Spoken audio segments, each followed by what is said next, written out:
Over the past couple of years, we've reported extensively on 6 teacher strikes in Greater Boston. Because they're illegal, some of the unions have been ordered to pay some hefty fines, which sparked a bunch of you to send an email to our Question Everything series, all asking the same thing as Jeffrey L. Are the fines for the teachers' unions actually being paid? If so, where does the money go? Well, I got some answers.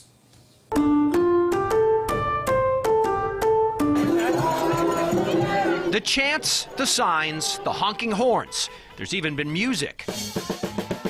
The constant drumbeat of disagreements between teachers' unions and their cities and towns. Over the past 2 years, we've seen strikes in Brookline, Malden, Haverhill, Woburn, Andover, and Newton. It's been striking to see so many. I will issue an order, or ruling rather, on the preliminary injunction motion. In the last 4 strikes, a judge has ordered the teachers to pay fines. So many of you have wondered, as did we, is the court order just an empty threat, or do the unions really empty their wallets? Absolutely, they have to pay. That's coming from Superior Court. Tim Briggs, a teacher in Haverhill, was the president of the teachers union during their strike, and he remembers that trip to the bank. Went in, got a cashier's check for $110,000, handed it to me. I met our attorney. We met for a coffee. I handed him the check, and that was a Sunday morning. On Monday morning, he was in the courthouse paying the fine. So that fine is absolutely paid. But where does the money go? It goes here. This building in downtown Crossing is the home of the State Department of Labor Relations. I asked the folks here at the DLR to check to see if the checks have actually been coming in from the 4 unions who were ordered to pay up. The Department of Labor Relations confirmed Haverhill sent in its check for $110,000 after school had been closed for 4 days. Woburn sent in its check for $85,000 for 5 missed days of school. Andover paid its fine, $50,000, after 3 missed school days. And then there's Newton, which owes a whopping $625,000 after 11 missed school days. But the city and the union want to rip up that check. They've asked the judge to allow money to be paid to the school committee instead of the state. To be continued. So what happens once the Department of Labor Relations cashes those checks? Well, as you might imagine, it ends up here at the State House. First, the state treasurer takes it from the DLR's account.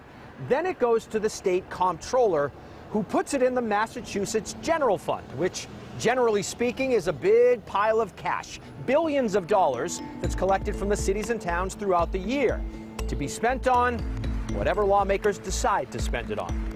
But the costs don't end there. When the strike is over, there's a back-to-work agreement. A city or town can charge the union for what it spent on things like police details and overtime.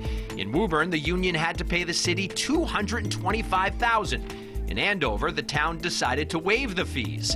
In Haverhill, the union had to pay the city $200,000. A lot of money, a lot of tension, and it seems to be happening more, which is why the state teachers union and Tim Briggs believe making strikes legal might actually lead to fewer strikes. What I think would happen if they were legal is everybody's cards are on the table.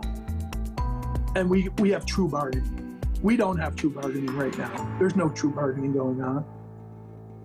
And one more question you asked. How do the unions come up with the money to actually pay this? Now, usually a portion of the union dues gets set aside in a emergency type fund because you can't really say it's for a strike. Right. And the local unions claim, by the way, that they don't get reimbursed by the state union or the National Teachers Union. However, I tried to confirm that with the Mass Teachers Association.